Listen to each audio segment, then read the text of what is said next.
Buenas tardes. Esta es una clase de física general destinada a los alumnos de primer año de la carrera de técnico superior en farmacia del Instituto Dr. Ramón Carrillo.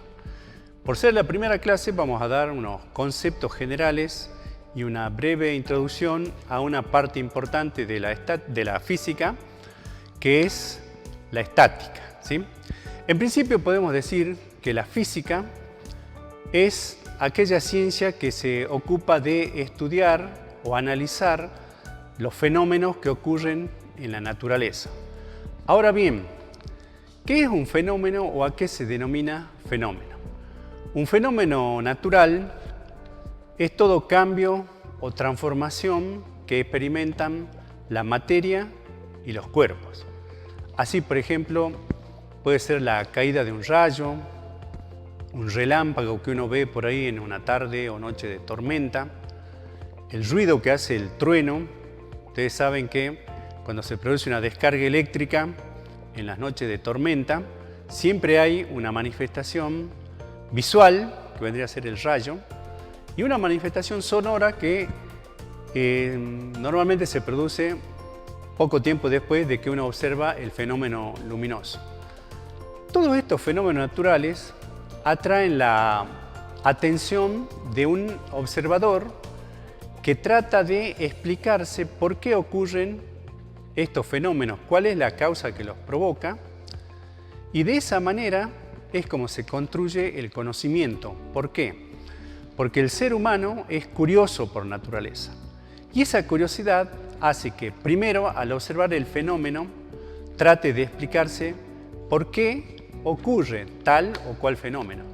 Ustedes observen que ante sucesos cotidianos de la vida diaria, cosas tales como, por ejemplo, yo en la mano tengo un objeto, que en este caso es un marcador, lo tengo sujeto con la mano, pero si yo lo libero, ese objeto cae hacia abajo, en dirección hacia el piso. Y uno tiene que preguntarse, ¿por qué cuando yo suelto este objeto, cuando lo libero de la sujeción de la mano, ¿por qué ese objeto cae hacia abajo y no se va hacia los costados o hacia arriba? Entonces, uno tiene que pensar de que algo hace que ese objeto tenga ese movimiento en particular. Al ser el ser humano, como les digo, curioso por naturaleza, esa misma curiosidad hace que poco a poco vaya descubriendo y analizando los sucesos que tienen lugar a su alrededor. Y de esa manera es como se construye el conocimiento, y para ello se han establecido ya desde épocas muy antiguas una forma metódica de observar lo que ocurre a nuestro alrededor y de hacer algún análisis que nos posibilite dar una explicación racional acerca de la ocurrencia de ese suceso en particular o de algún otro de los tantos que ocurren a diario en la vida cotidiana. Es así que se establece lo que se dio en llamar el método científico. El método científico es un método que consta de varios pasos. Primero, la observación de un fenómeno. En segundo lugar, la experimentación, que trata de reproducir el fenómeno para poder ver si de alguna manera podemos hacer alguna injerencia o deducción. En tercer lugar está la medición, cuando uno reproduce un suceso en escala más pequeña, o sea, de una manera experimental, haciendo un experimento a escala de laboratorio, por ejemplo, y trabajando con sustancias iguales o diferentes, cambiando algunas de las variables o parámetros que intervienen en la ocurrencia de un suceso en particular, puede que cambie o no la forma en que esto sucede. De esa manera podemos hacer mediciones. Las mediciones se hacen con el objeto de poder comparar sucesos análogos, y para ello se utiliza un determinado tipo de instrumental. Las primeras mediciones que se hicieron fueron de peso, o sea, de masa, pueden ser longitudes. En la época en que ya se disponía de aparatología para medir el tiempo, también se puede medir el tiempo que dura un determinado suceso, la temperatura a la que este suceso ocurre, o los cambios de temperatura si los hubiere. También se hace con instrumentos apropiados como ser termómetros, ¿sí?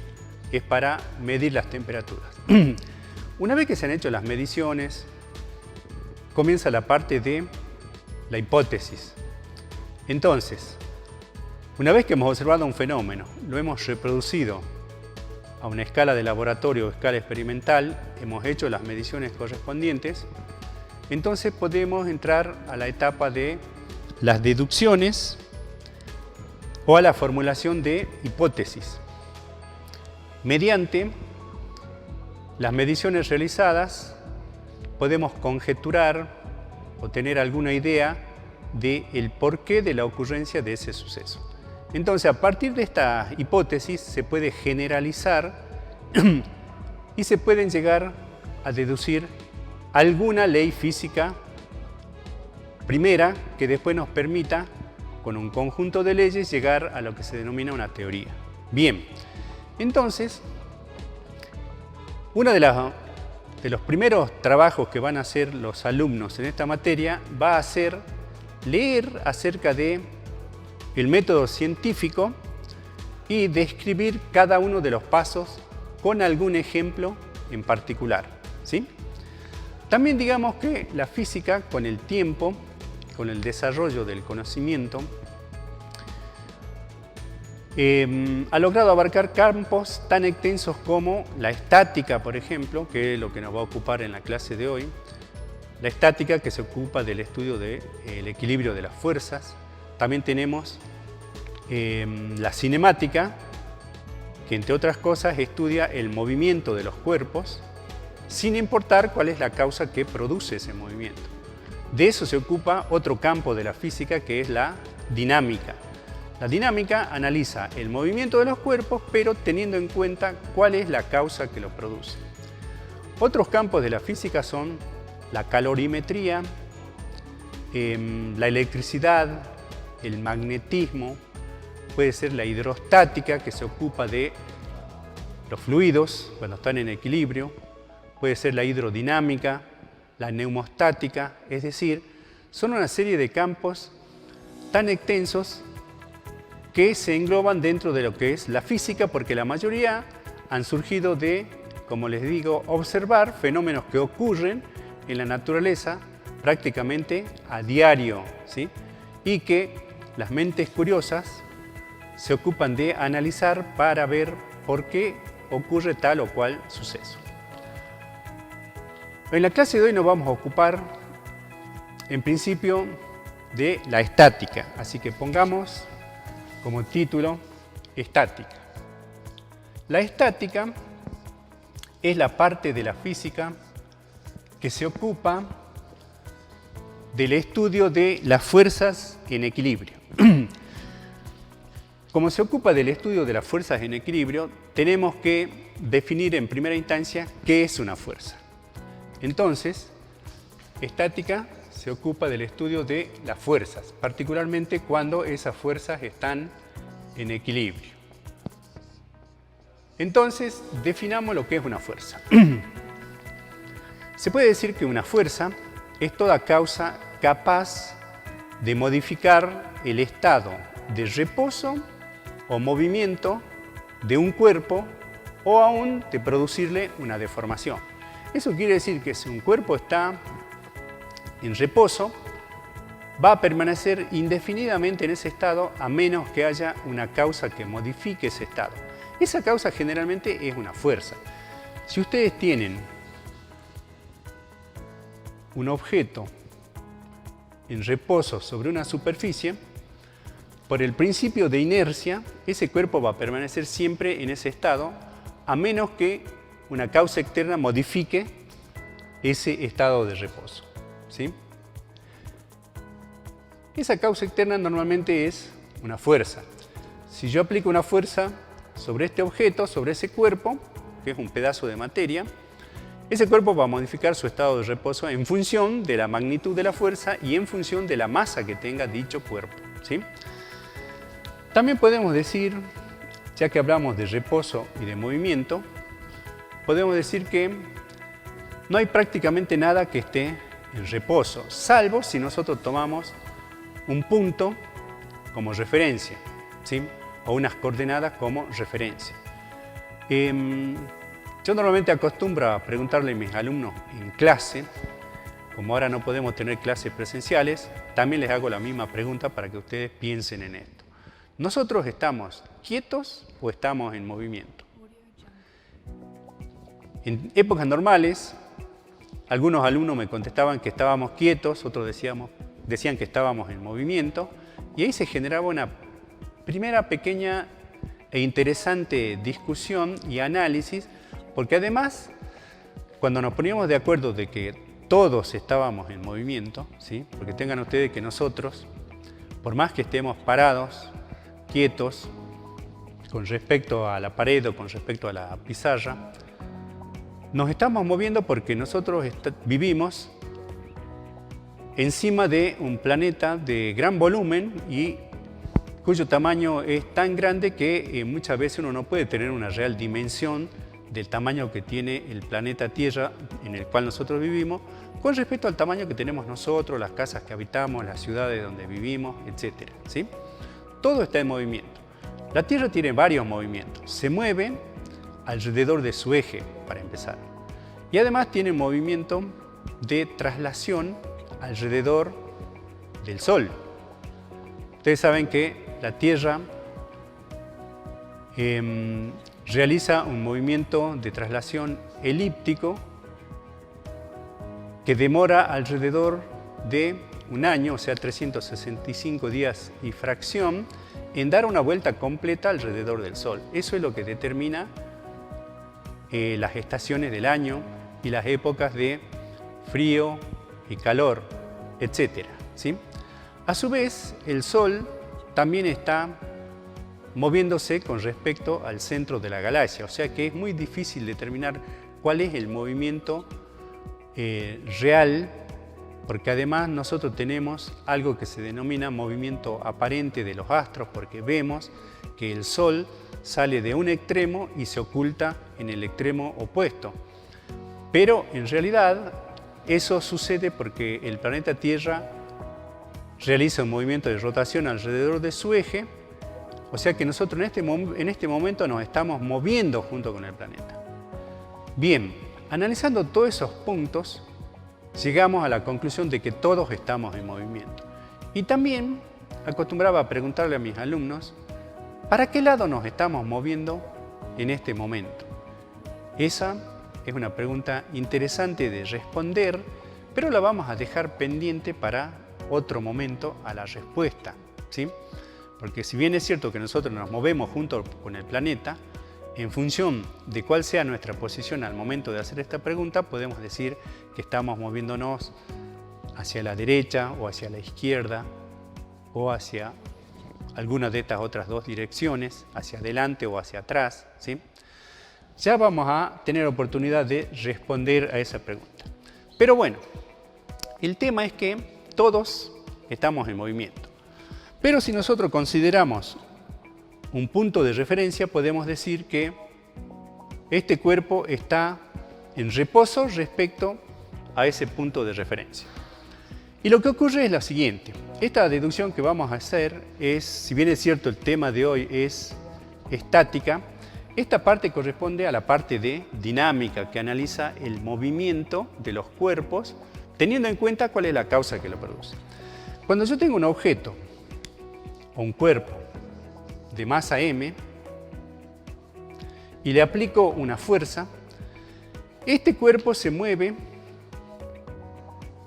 en la dirección de aplicación de la fuerza con una cierta aceleración que vamos a llamar A, ¿sí?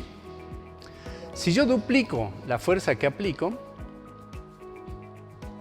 como ustedes pueden ver, al ser el mismo cuerpo, al tratarse del mismo cuerpo, la masa va a permanecer constante, pero si yo duplico la fuerza, la aceleración que adquiere se duplica también, es el doble. Si yo la triplico, se triplica y así sucesivamente. Entonces se llega a la conclusión de que la fuerza aplicada o la aceleración adquirida es proporcional a la fuerza aplicada y la constante de proporcionalidad es la masa del cuerpo.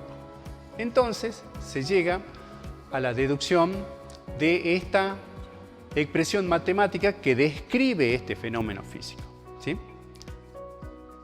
Entonces la vamos a utilizar para deducir algunas de las unidades que tienen las fuerzas.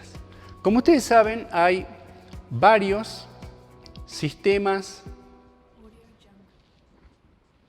de unidades a nivel internacional. En el sistema MKS,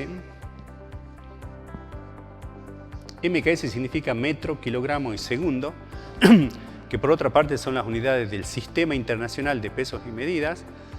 En nuestro país tenemos un sistema de unidades que se llama SIMELA, que es el Sistema Métrico Legal Argentino, que adhiere a las unidades del Sistema Internacional y por lo tanto también son las unidades del sistema MKS. En el sistema MKS, recuerden que significa metro, kilogramo y segundo, la masa se mide en kilogramos masa. Y la aceleración se mide en metros sobre segundo al cuadrado. Ahora bien, el producto de kilogramo por metro sobre segundo al cuadrado es una unidad que se conoce como Newton, ¿sí? Entonces también podemos aprovechar para definir qué es lo que significa esta unidad, un Newton. Un Newton viene a ser la fuerza que se necesita para que una masa de 1 kilogramo se mueva con una aceleración de 1 metro sobre segundo cuadrado. Esa es la definición de esa unidad internacional, el Newton. También podemos mencionar la unidad de fuerza del sistema CGS. CGS significa centímetro, gramo y segundo. Entonces, la masa, en vez de medirse en kilogramos como en el MKS, se va a medir en gramos.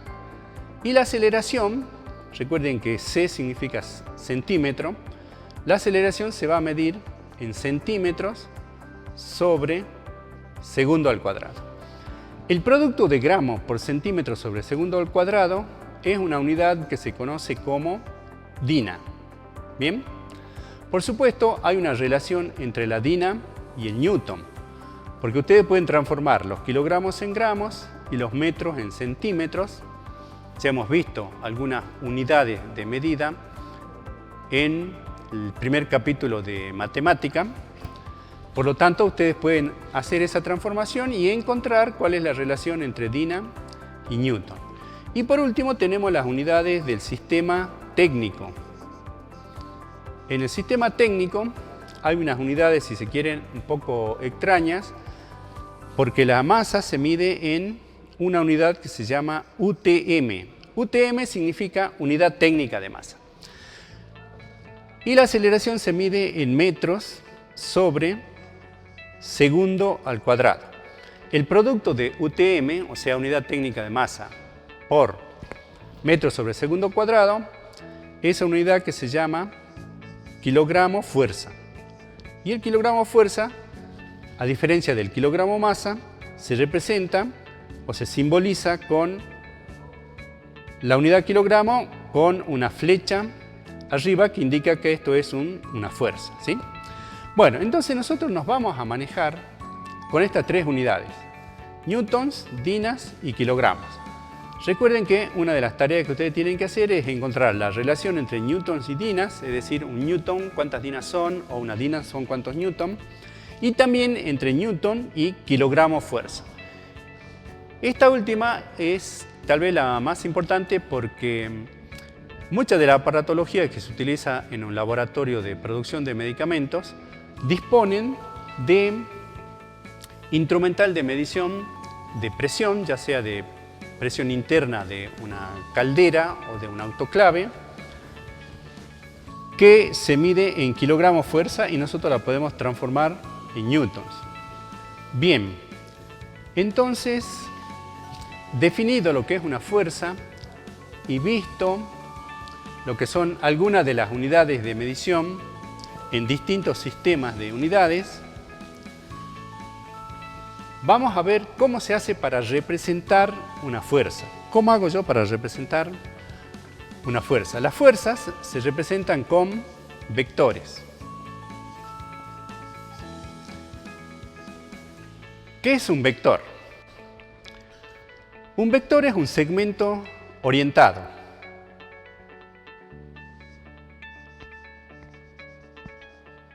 Muchas veces yo estaba definiendo lo que era una fuerza y decía que las fuerzas se representaban por medio de vectores y decíamos como definición que un vector es un segmento orientado. Y no faltaba aquel alumno que me preguntaba qué era un segmento, ¿sí? Porque lo bueno que tienen los estudiantes es que al estar atentos a la clase y toda cosa que uno menciona les llama la atención, entonces preguntan. Y es bueno que pregunten. ¿Un segmento qué viene a ser? Un segmento es una porción de una recta. Yo dibujo una recta, marco 2 puntos y esta porción de la recta que está ubicada entre esos 2 puntos es lo que se denomina un segmento, ¿sí?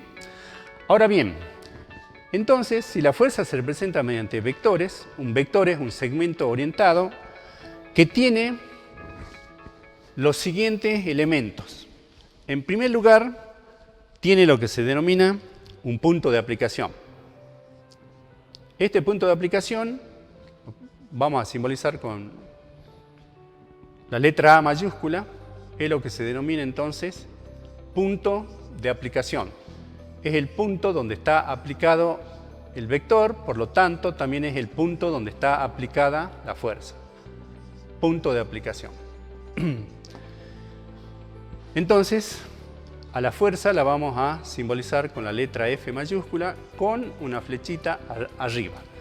Eso recuerden que simboliza o representa lo que es una fuerza. Entonces, A es el punto de aplicación. Un vector también tiene lo que se denomina la intensidad. Intensidad viene a ser la magnitud que tiene o el valor numérico que tiene el vector o en este caso la fuerza. No es lo mismo tener una fuerza de 5 newtons que una fuerza de 50 newtons. Eso viene a ser lo que se denomina módulo o intensidad, ya sea del vector o de la fuerza, ¿sí? También tiene dirección.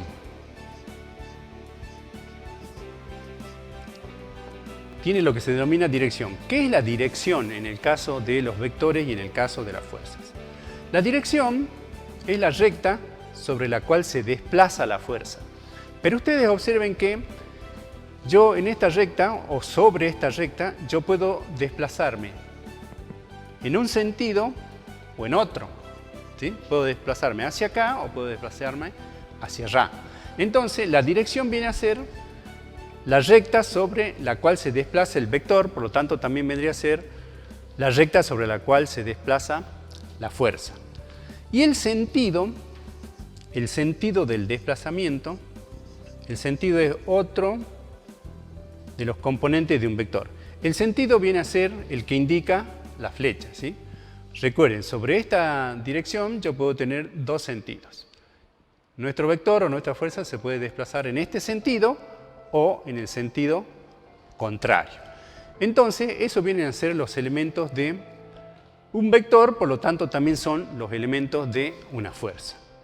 Bien, repetimos entonces, punto de aplicación, módulo o intensidad, dirección y sentido. Bien, entonces ya tenemos definido lo que es la estática, hemos definido lo que son las fuerzas, hemos hecho una breve referencia a las unidades de esas fuerzas y también a la manera en que se representan las fuerzas por medio de vectores. Los elementos de un vector son también elementos de una fuerza. Hemos dicho, por supuesto, que con respecto al módulo o intensidad, que no es lo mismo una fuerza de 5 newtons que una fuerza de 50 newtons. Si a nosotros en algún momento nos dicen, bueno, yo tengo una fuerza 1 cuyo valor es de 15 kilogramos fuerza. Y quiero obtener una representación gráfica de esta fuerza. ¿Cómo tengo que hacer para representar gráficamente una fuerza? En primer lugar, lo que tenemos que hacer es elegir una escala de fuerza para poderla representar gráficamente a escala. Entonces, nuestra escala de fuerza va a ser un cociente en donde en el numerador yo voy a poner cuál es la fuerza que yo quiero representar, sería la fuerza a representar, dividido la longitud que la representa. Eso vendría a ser una escala. El concepto de escala es este, ¿sí? Es un cociente en donde yo en el numerador pongo la magnitud que quiero representar y abajo pongo la longitud que eso me va a representar. ¿Por qué? Porque yo la voy a representar en el plano. Entonces, para una fuerza de 15 kilogramos, nosotros podemos elegir una escala de fuerzas apropiada. Podría ser, vamos a representar cada 5 kilogramos, los vamos a representar en 1 centímetro, ¿sí? Generalmente la longitud en la que se representa siempre es unitaria. Puede ser 1 centímetro, 1 metro o 1 milímetro. En este caso estamos representando 5 kilogramos fuerza por cada centímetro. Por lo tanto, como yo tengo que representar 15 kilogramos, ¿cuántos centímetros voy a utilizar? 3. ¿Por qué? Porque cada 5 kilogramos los represento en 1 centímetro. Después trazamos una recta, tomamos un punto como referencia, medimos 1 centímetro, 2 centímetros y 3 centímetros. Por lo tanto, nuestra fuerza va a tener este punto de aplicación y va a llegar hasta acá, ¿sí? O sea, todo este segmento que está acá remarcado viene a ser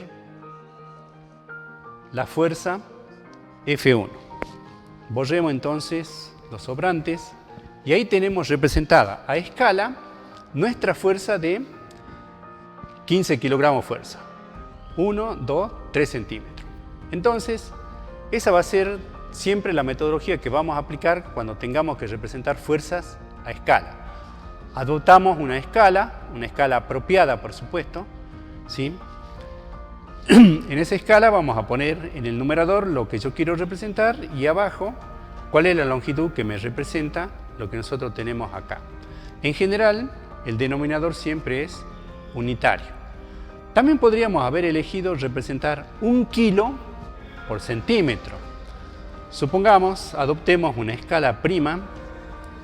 Si nuestra escala de fuerza hubiese sido 1 kilogramo fuerza por cada centímetro, entonces yo representaría esta fuerza de 15 kilogramos, la tendría que representar en 15 centímetros. Y a lo mejor no me alcanzaría el pizarrón a ustedes en la hoja de sus cuadernos para representar a escala una fuerza. Por lo tanto, la elección de la escala de fuerza con la cual yo tengo que hacer la representación tiene que ser una escala apropiada en función de la magnitud que tenga la fuerza que yo quiero representar. Bien. Bueno. Vamos a hablar ahora de lo que son los sistemas de fuerzas. Hay distintos sistemas de fuerzas. Están las fuerzas paralelas, que pueden ser de igual y de distinto sentido, ¿sí? Yo puedo tener, a ver, si tengo dos fuerzas, F1 y F2, separadas a una cierta distancia, esto constituye un sistema de fuerzas, en este caso es un sistema de fuerzas paralelas de igual sentido. De la misma forma, también podemos tener un sistema de fuerzas paralelas de distinto sentido, F1 y F2. Las fuerzas son paralelas, ustedes ya tienen el concepto de lo que son las paralelas o de lo que son las rectas paralelas, porque lo hemos visto en matemáticas. Entonces son dos tipos de sistemas de fuerzas que tienen algo en común, el paralelismo, pero los sentidos que tienen las fuerzas son diferentes. También hay sistemas de fuerzas que son colineales, o sea que están todas sobre la misma línea o todas sobre la misma recta. Pueden tener el mismo o diferente sentido. Y también tenemos lo que se denomina sistema de fuerzas concurrentes. Los sistemas de fuerzas concurrentes, como el que está representada en esta figura, F1, F2 y F3, están todas aplicadas en el mismo punto. Este sistema de fuerza en particular se denomina sistema de fuerzas concurrentes. ¿Por qué? Porque concurren o están aplicadas en el mismo punto. Ahora bien, vamos a borrar las fuerzas colineales, las paralelas de distinto sentido y las paralelas del mismo sentido, y nos vamos a quedar con el sistema de fuerzas concurrentes. Supongamos que todas estas fuerzas estén aplicadas a un mismo cuerpo, ¿sí? Pero los sentidos que tienen son diferentes también. Como consecuencia de la aplicación de este sistema de fuerzas concurrentes sobre el cuerpo, el resultado de la aplicación de esas fuerzas va a ser el desplazamiento de este cuerpo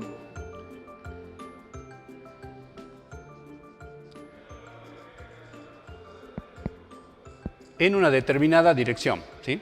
Porque si bien es cierto que esta fuerza tiene este sentido, esta tiene un sentido que tiene un cierto ángulo con la primera, y la tercera, que es de mayor magnitud, también tiene un cierto ángulo con las otras dos fuerzas. Pero como consecuencia de la aplicación conjunta, resulta que el cuerpo se desplaza en alguna dirección que podemos determinar matemáticamente. Pero el tema es que nosotros podemos obtener el mismo resultado, o sea, el mismo desplazamiento, aplicando una única fuerza a este cuerpo. Esa única fuerza, a la cual vamos a llamar resultante, es una fuerza que reemplaza a toda la fuerza del sistema, pero produce el mismo efecto. Entonces, vamos a definir lo que es la resultante. Escribamos el nombre R que pusimos ahí. Eso se conoce como resultante, en este caso, resultante de un sistema de fuerzas concurrentes. Una resultante es una fuerza que reemplaza a todas las de un sistema y produce el mismo efecto. Bien, en este caso está gráficamente ejemplificado. Si yo hubiese aplicado solamente esta fuerza acá, hubiese conseguido el mismo efecto, que vendría a ser el de hacer que se desplacen este objeto en esa dirección. Por lo tanto, la resultante de un sistema de fuerzas viene a ser lo que acabamos de decir, otra fuerza capaz de reemplazar a todas las fuerzas de un sistema y producir el mismo efecto que todas en conjunto. Bueno, en clases sucesivas vamos a ver algunos métodos particulares para obtener la resultante, primero de un sistema de fuerzas paralelas y después la resultante de un sistema de fuerzas concurrentes. Hay muchos métodos, hay métodos gráficos y hay métodos matemáticos. En el caso de las fuerzas concurrentes vamos a ver solamente un método gráfico, y en el caso de las fuerzas paralelas y dentro de estas las fuerzas paralelas de igual sentido, vamos a ver un método matemático, porque ocurre que los sistemas de fuerzas paralelas, que vienen a ser una máquina simple que se conoce como palanca de primer género, ha sido el origen de un instrumento de medición que es objeto de análisis dentro de esta materia y que no es otra cosa que la balanza, ¿sí? Para ello,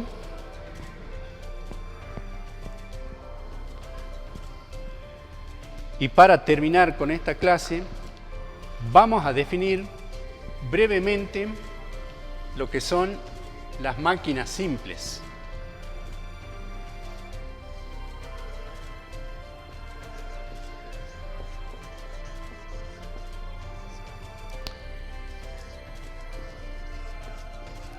Entonces, máquinas simples. Las máquinas simples son dispositivos, algunos sencillos, otros con un cierto grado de complejidad en su estructura, que se utilizan o que sirven para facilitar el trabajo humano. Dentro de las máquinas simples hay muchos que nosotros posiblemente utilicemos en la vida cotidiana, pero no sabíamos que era una máquina simple y posiblemente tampoco sabíamos cómo se llamaba, ¿sí? Vamos a ver. Dentro de las máquinas simples tenemos lo que son las palancas,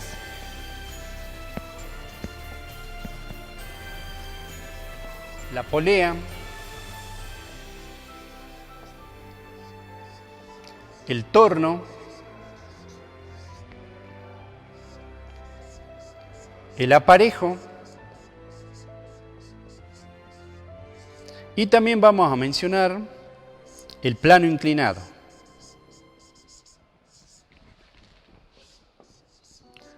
En realidad, hay muchas máquinas simples más, pero nos vamos a circunscribir a estas porque algunas de estas tienen algo que ver con equipo o maquinaria que uno normalmente podemos encontrarlos en una farmacia hospitalaria o en un laboratorio de elaboración de medicamentos. Dentro de lo que son las palancas, tenemos a su vez palancas denominadas palancas de primer género.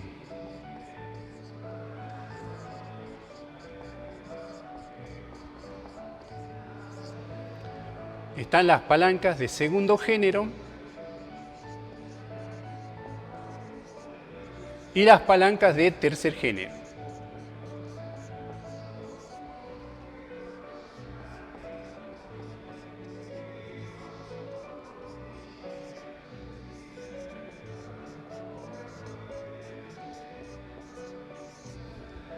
Bien, muchas de estas máquinas simples surgieron como consecuencia de la necesidad que tenía el ser humano para facilitar algún tipo de tarea o de trabajo para no tener que hacer tanto esfuerzo. Ustedes piensen en una situación tan sencilla como esta. A ver, vamos a ver cómo nos sale el dibujito.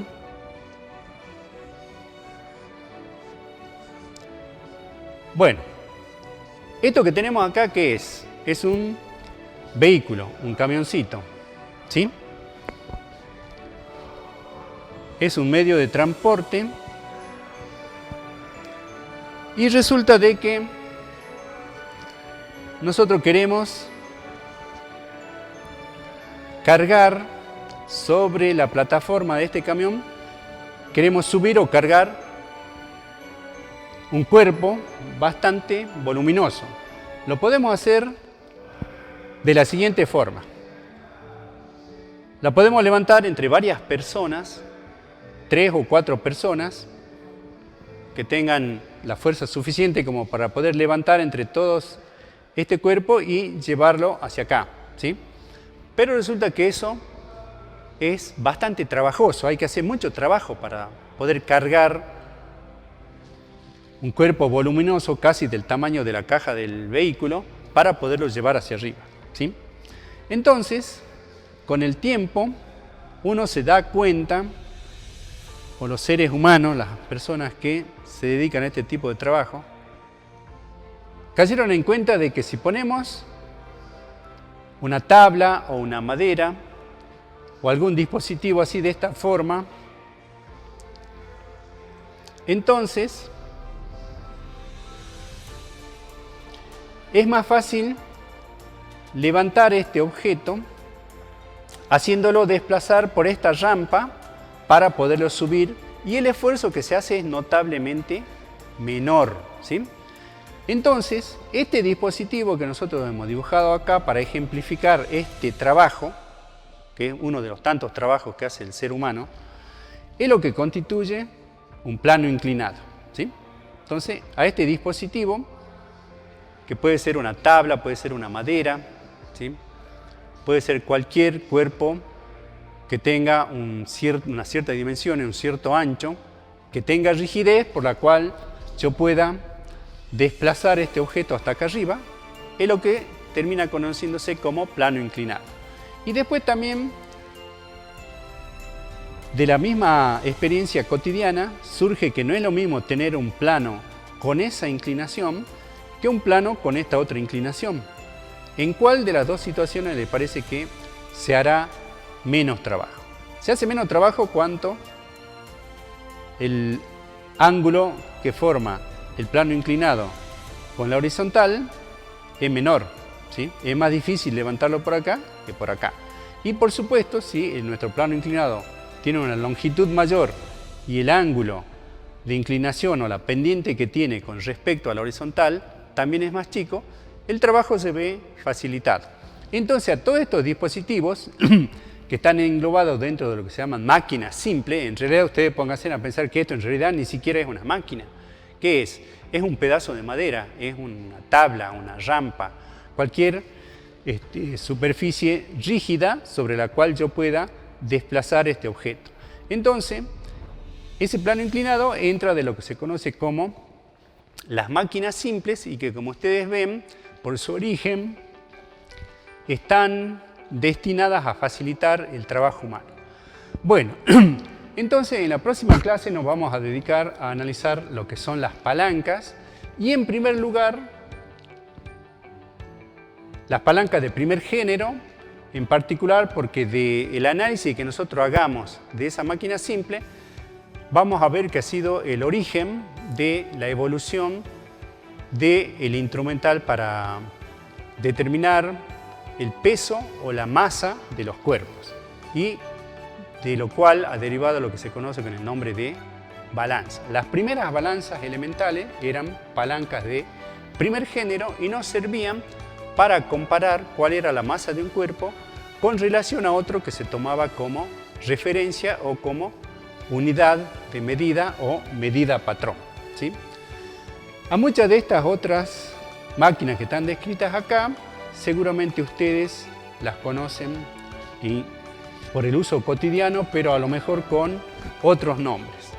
Bueno, como tarea de esta primera parte, los alumnos deben hacer una pequeña monografía sobre lo que es el método científico, o sea, cómo se aplica el método científico para poder llegar a deducir por qué ocurre un fenómeno natural y a partir de eso deducir una expresión matemática que posteriormente se transformará en una ley que explique por qué esas cosas ocurren de esa manera. Entonces, como tarea número 1,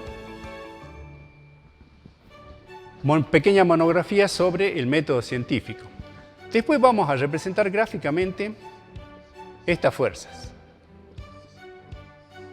F1, 25 newtons, F2, 30 kilogramos fuerza, F3, 450 dinas. Entonces, vamos a representar gráficamente cada una de estas fuerzas utilizando una escala apropiada y también, como parte de la tarea, esto vendría a ser, bueno, el punto número 1, método científico. Un pequeño análisis sobre lo que se conoce como método científico. Punto número 2, representar gráficamente estas fuerzas. Y punto número 3, vamos a establecer matemáticamente cuál es la relación entre las distintas unidades de fuerzas. O sea, relación entre Newton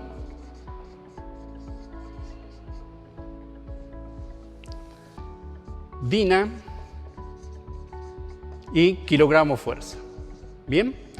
Entonces, esto quiere decir que yo tengo que deducir matemáticamente un newton equivale a cuántas dinas, o cuántos kilogramos fuerzas equivalen a un newton, o también puede ser un kilogramo fuerza, cuántos newtons son, o cuántas dinas son, etc. O sea, las relaciones entre cada una de esas medidas. Bien, bueno, hasta la próxima clase.